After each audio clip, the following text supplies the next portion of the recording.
ini bernama Hui. Dulunya dia adalah atlet MMA pemegang gelar juara se-Asia. Tapi gara-gara pernah berantem sama pelatih dan masuk penjara, karirnya jadi hancur.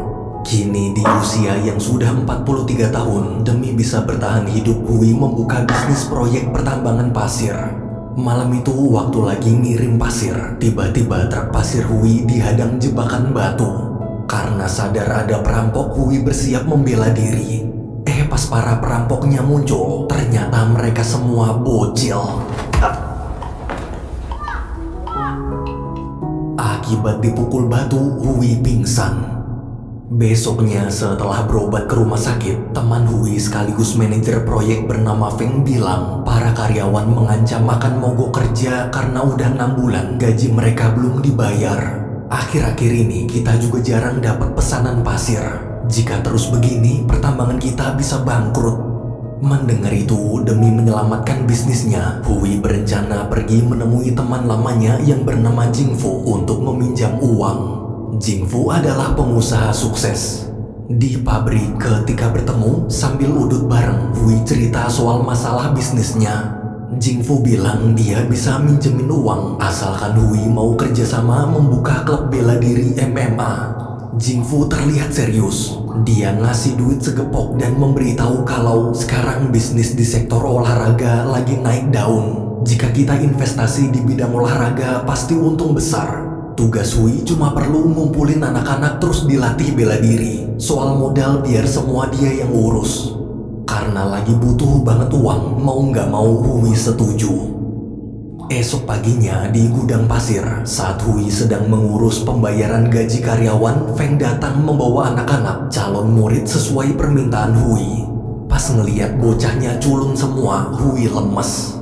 Dia lalu dapat ide.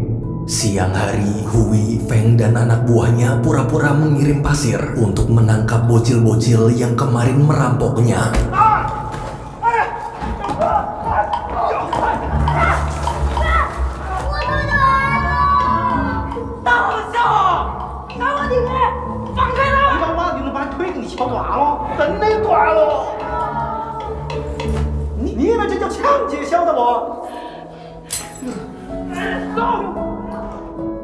Setelah berhasil menangkap 8 bocil, meski tujuannya bisnis, tapi Hui tetap memperlakukan mereka dengan baik. Waktu semua lagi makan, Hui mengancam kalau nggak mau dilaporin polisi, kalian harus mau jadi muridnya. Daripada ngerampok, mending latihan bela diri dan dapat duit halal. Mereka pun nurut. Di tengah obrolan, salah satu anak yang bernama Mahu bilang dari kecil mereka nggak pernah sekolah jadi nggak bisa baca tulis. Mendengar itu, Hui terdiam kasihan. Di kantor saat melihat medali emasnya, seketika Hui teringat masa lalunya.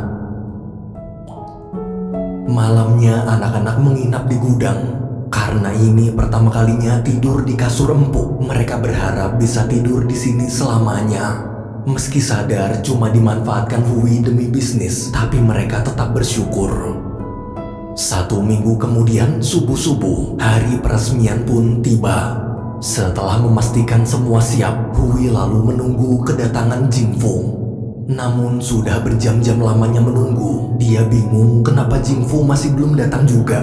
Waktu ditelepon, ternyata Jingfu ketangkep polisi gara-gara jualan obat palsu. Di penjara, waktu bertemu, Hui minta Jingfu tanggung jawab. Jika di penjara, terus sekarang siapa yang akan mendanai klubnya?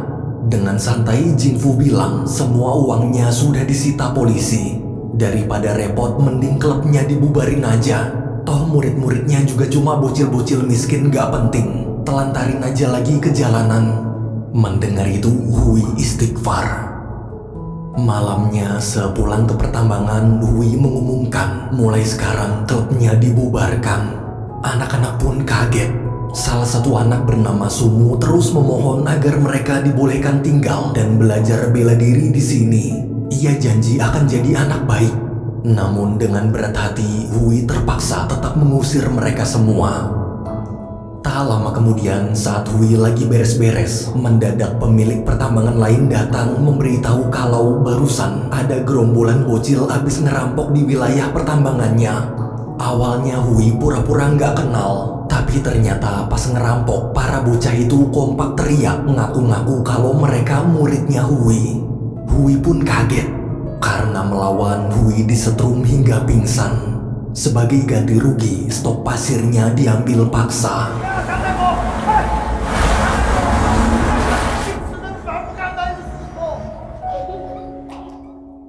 Akibat kejadian semalam, besoknya Hui mengantar anak-anak pulang menemui orang tua mereka. Waktu sampai di dekat rumah, Hui, Mahu, dan Sumu lanjut jalan kaki, sementara Feng dan anak-anak lain menunggu di truk. Sesampainya di rumah, Hui kasihan melihat kondisi kakak mereka yang lumpuh. Saat ngobrol berdua, waktu tahu adiknya bikin ulah, kakak minta maaf. Sudah lama mereka ditelantarkan orang tua dan hidup serba kekurangan. Bisa makan kentang aja udah bersyukur banget. Dengan gemetar, kakak janji dia akan berusaha mengganti kerugian Hui. Karena tak tega, Hui malah ngasih uang terus pergi.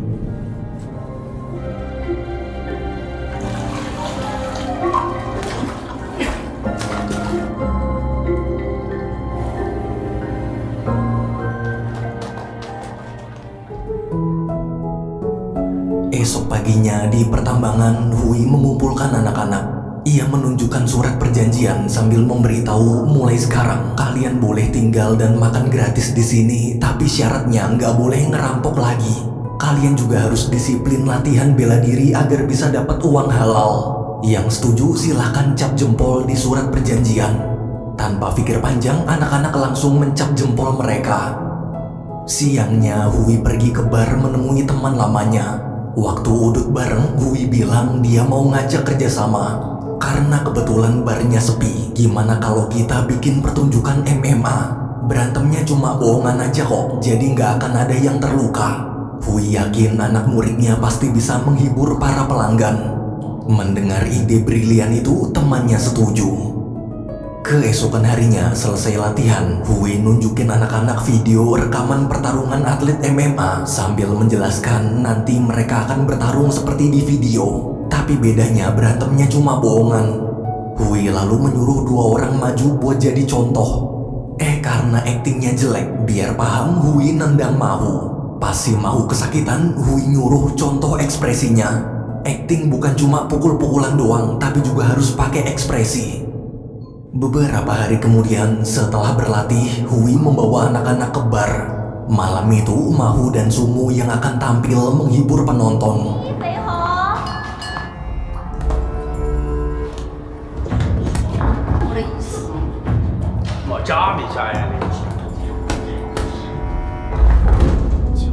Karena kelihatan banget bohongan, seluruh penonton kecewa. Dengan emosi, Hui teriak nyuruh mereka berdua berantem beneran.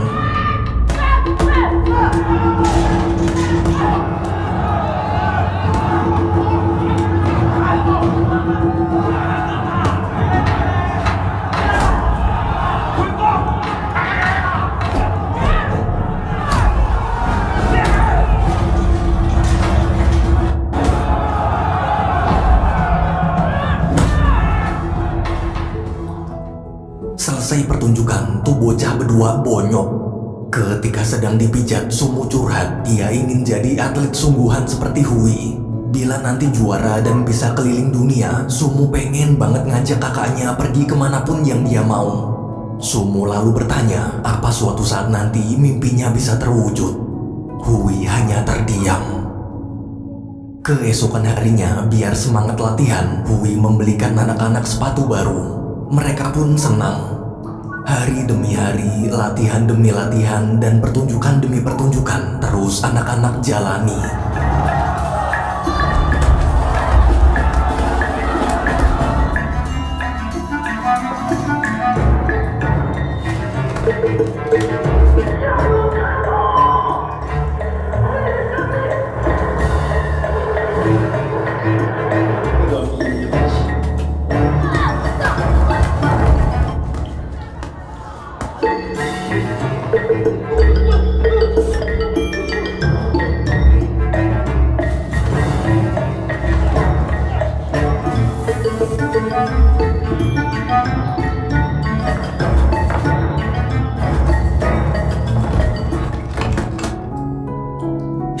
suatu hari, karena klub bela dirinya semakin terkenal, Hui dapat tawaran menghibur di salah satu bar ternama di kota besar. Tanpa pikir panjang, Hui menerima. Namun suatu malam, ketika Mahu dan Sumu sedang menghibur pelanggan, tiba-tiba ada preman datang mengganggu. Para preman menyuruh bubar. Mereka sudah tahu kalau berantemnya cuma bohongan. Tapi karena melawan, Mahu dan Sumu digebugin. Di sisi lain, saat dapat kabar, Hui bergegas menolong.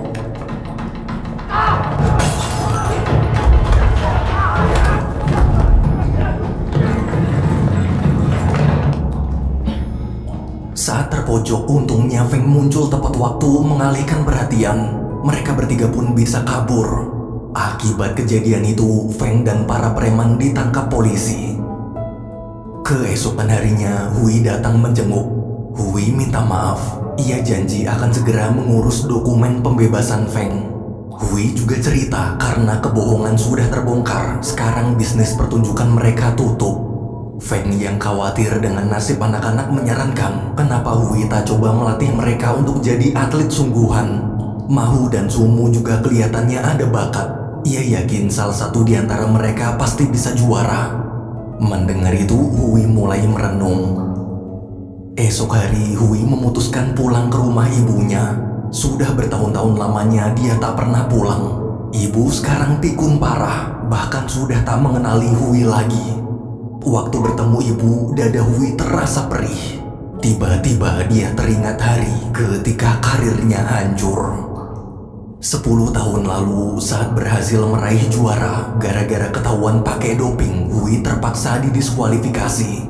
Ibu di situ terus memohon dan meminta panitia melakukan tes ulang. Ia yakin putranya tak berbuat curang. Sayangnya keputusan tak bisa dibatalkan. Karena tak terima, Hui menyalahkan pelatih lalu menghajarnya habis-habisan. Akibat kejadian itu, dia dipenjara. Setelah teringat dosa masa lalunya, Hui menangis menyesal dan meminta maaf pada sang ibu. Demi menebus kesalahannya, akhirnya Hui memutuskan akan mendedikasikan sisa usia yang dia miliki untuk melatih anak-anak hingga menjadi atlet profesional.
Tahun kemudian, terlihat Hui baru aja sampai di bandara untuk menjemput Mahu dan Sumu.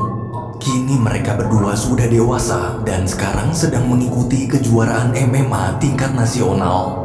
Selama di perjalanan pulang, mereka berdua cerita panjang lebar tentang semua pertandingan hingga lolos ke babak penyisihan. Mendengar cerita itu, Hui bangga. Sesampainya di klub, Hui kaget kenapa ada banyak warga miskin memohon agar anaknya dilatih bela diri. Dengan senang hati, Hui menerima. Meski klubnya sudah jadi klub besar, tapi karena kebanyakan muridnya berasal dari warga miskin, dia tak memungut biaya sama sekali. Makanan dan tempat tinggal juga gratis.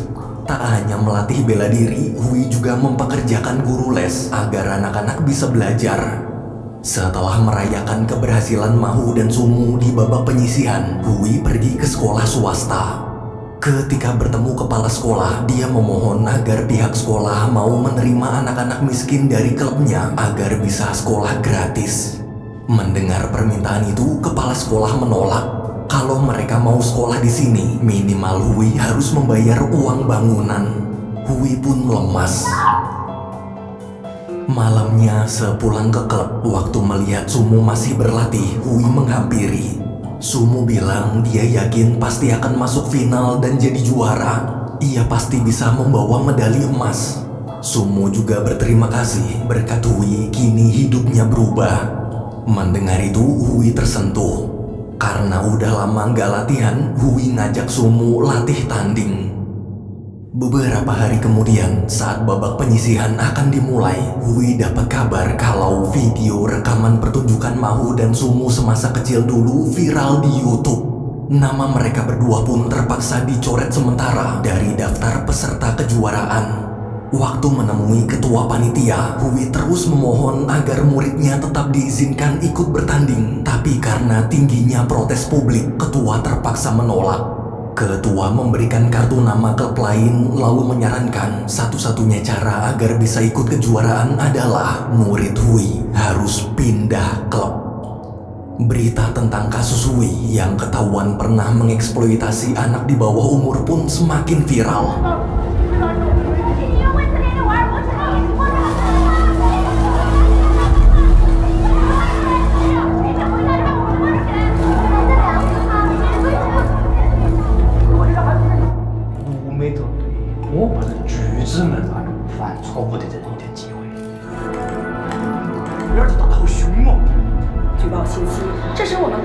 要求，甭可具体了。情况吗？我们当然了解了，这个嘛不方便说了。实在是看不下去，我看了一下，我坚持不让他们这里搞啊。罗姐姐，你兵分别打而上，回姐姐。完了，吃饱了把这事情干了。在龙山区政府的努力下，孩子取得了联系，其他孩子的权利，相关部门也。 Hingga akhirnya pihak kepolisian memaksa Hui menutup klubnya sementara waktu selama masa penyelidikan. Hui cuma bisa pasrah. Beberapa hari berlalu karena tak punya pilihan lain demi bisa mengikuti kejuaraan tanpa sepengetahuan anak-anak. Hui menemui pemilik klub lain. Pemilik klub janji dia pasti akan melatih Mahu dan Sumu sepenuh hati. Setelah negosiasi, Hui pun sepakat menyerahkan kedua murid hebat yang telah dia latih 10 tahun lamanya. Malam hari, Hui mengajak anak-anak makan-makan. Ketika makan, Mahu bilang meski sekarang klubnya ditutup, tapi apapun yang terjadi, kita semua akan tetap berada di sisi Hui. Bagi kami, Hui sudah seperti ayah sendiri. Namun di tengah obrolan, tiba-tiba Hui memberitahu kalau dia sudah menandatangani kontrak pemindahan Mahu dan Sumu ke klub baru. Sedangkan untuk anak-anak yang lain, kalian bisa pulang ke rumah masing-masing. Mendengar itu, Mahu protes. Kenapa membuat keputusan sendiri main pindahin gitu aja tanpa diskusi terlebih dahulu? Kita juga punya hak memilih. Demi kebaikan mereka, Hui marah-marah. Pokoknya mulai malam ini klubnya dibubarkan. Sambil menahan sedih, dia mengusir anak-anak dan berkata jangan pernah muncul di hadapannya lagi. 1 tahun kemudian, kini terlihat Hui sudah membuka pabrik sutra. Dari hasil bisnisnya, sebagian dia sedekahkan untuk pendidikan anak kurang mampu, terutama anak-anak miskin mantan muridnya. Pagi itu saat sedang ingin pergi ke sekolah, Feng memberitahu tadi ada wartawan mencari Hui lagi. Wartawan terus berusaha minta waktu untuk wawancara soal masalah video viralnya tahun lalu. Namun Hui menolak. Berita itu udah basi dan gak ada lagi yang perlu diwawancarai. Baginya anak-anak miskin bisa sekolah serta bisnis barunya berjalan lancar aja udah alhamdulillah. Siang hari, Hui mampir ke rumah kakak Mahu dan Sumu. Berkat bantuan Hui, sekarang kakak bisa hidup lebih layak. Kakak di situ cerita, Sumu sering mengirim surat kabar. Waktu dibaca, awalnya Hui senang mantan muridnya sudah jadi atlet sukses. Namun saat melihat semua perangko suratnya sama persis, dia sadar Sumu berbohong. Karena penasaran, Hui pergi ke alamat pengirim surat untuk menemui Sumu.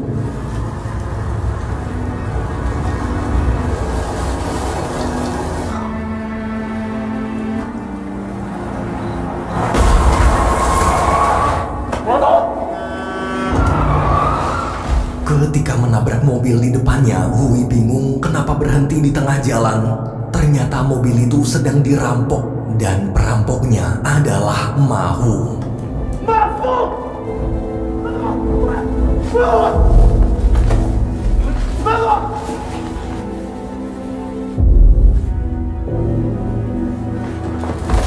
Setelah berhasil mengejar, Hui minta penjelasan.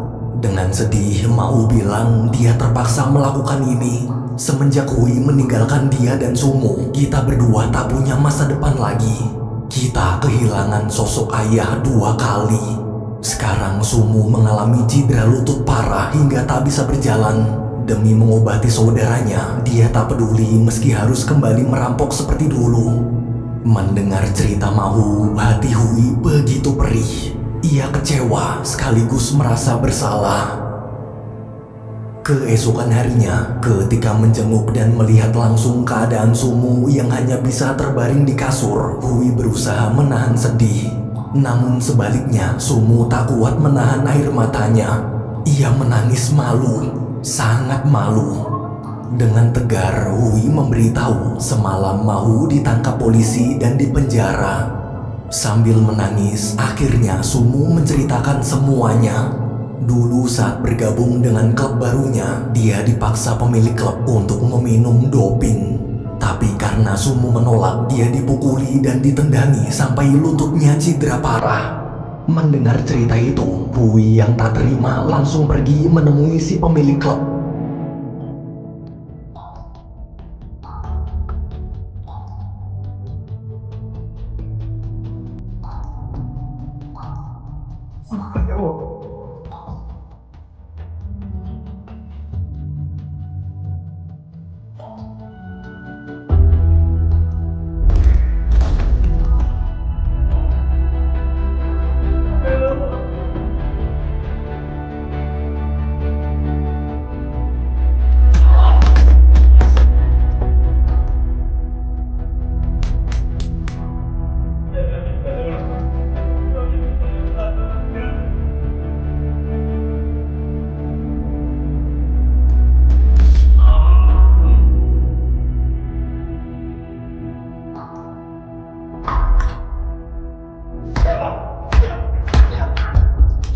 Karena cuma sendirian, Hui kalah. Si pemilik klub bilang Mahu dan Sumo sudah terikat kontrak dengannya, jadi Hui nggak berhak ikut campur. Jika ingin mengambil mereka lagi, Hui harus bayar denda. Sebelum mengusirnya, si pemilik klub menginjak bahu Hui hingga patah. Persis seperti yang dia lakukan pada Sumo. Minggu depannya, Hui memutuskan menerima undangan wawancara TV. Dalam wawancara itu, para penonton menyorakinya dengan sebutan manusia sampah. Presenter lalu bertanya sebenarnya apa tujuan Hui menampung dan melatih anak-anak bela diri. Dari isu yang beredar, masyarakat menganggap Hui telah mengeksploitasi dan menipu anak-anak demi keuntungan pribadi. Hui pun menjawab, ya, dia memang menipu mereka, tapi dia menipu mereka agar punya masa depan yang lebih baik. Menipu mereka agar berhenti mencuri. Menipu mereka agar bisa jadi juara dan meraih medali emas. Apa masyarakat pernah peduli dengan anak-anak miskin itu? Selama ini semua anak miskin jalanan selalu dianggap seperti sampah masyarakat. Jangankan membantu agar bisa sekolah, cuma sekedar memberi makan aja tak ada yang mau peduli. Mendengar ucapan Hui, seluruh penonton terdiam merenung. Di sisi lain, di rumah sakit, sebelum menjalani operasi lutut, Sumo, Feng, dan kakaknya juga menonton wawancara Hui. Sumo pun menangis. Jerit hati seorang anak jalanan terwakilkan oleh ucapan Hui. Beberapa bulan berlalu, setelah sembuh dari operasi, Sumo datang menjenguk Mahu di penjara. Melihat saudaranya bisa berjalan lagi, Mahu senang. Sumo cerita berkat wawancara Hui yang viral, masyarakat jadi mendukung dan membantu membebaskan kontrak kita dengan klub. Bahkan perbuatan si pemilik klub yang selama ini memaksa murid-muridnya memakai doping juga ketahuan dan klubnya dibubarkan. Sekarang kita sudah sepenuhnya bebas. Kita bisa kembali bersama Hui seperti dulu lagi. sambil menangis terharu mau minta Sumu membuktikan pada Hui kalau kita bisa jadi juara. Buatlah ayah kita bangga. 2 tahun kemudian, setelah melewati berbagai pertandingan dan memenangkan banyak kejuaraan, kini terlihat Sumu telah menjadi petarung MMA terkenal. Hari itu, Sumu menantang atlet juara dunia asal Brazil. Hui dan kakak juga hadir menyaksikan. Ketika semua siap, ronde pertama pun dimulai. 你看到苏木打得相对保守一些，这场比赛，齐脚，两个人打，他俩一个抱腰把苏木压。苏木刚才看，面对康纳这样的对手，他还在找机会。苏木再找康纳，知道，苏木。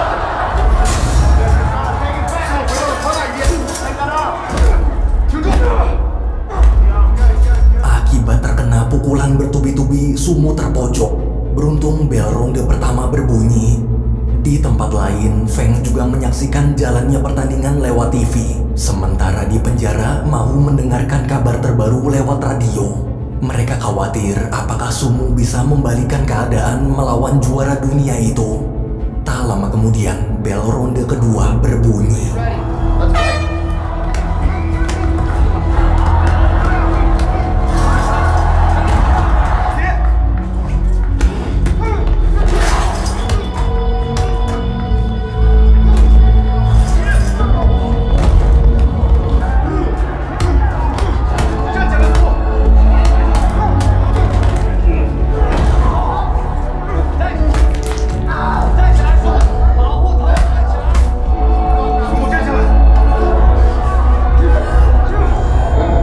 Lagi-lagi Sumu terpojok.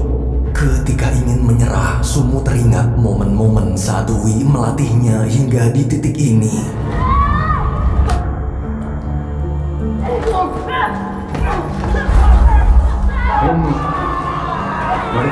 格斗就是我们这辈子的出路。回答你吧。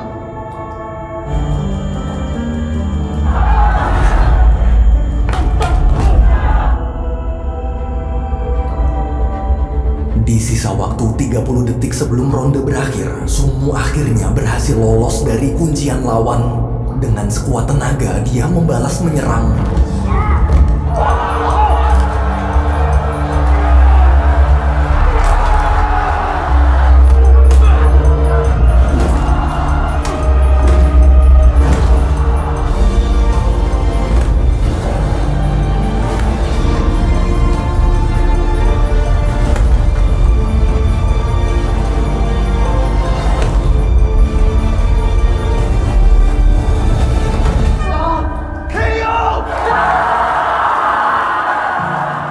Sumu berhasil menang KO. Dari kejauhan, Hui terlihat sangat bangga. Anak jalanan miskin yang dulu tak punya masa depan itu kini telah menjadi juara dunia. Hui pun keluar gedung pertandingan untuk menikmati sebatang cerutunya.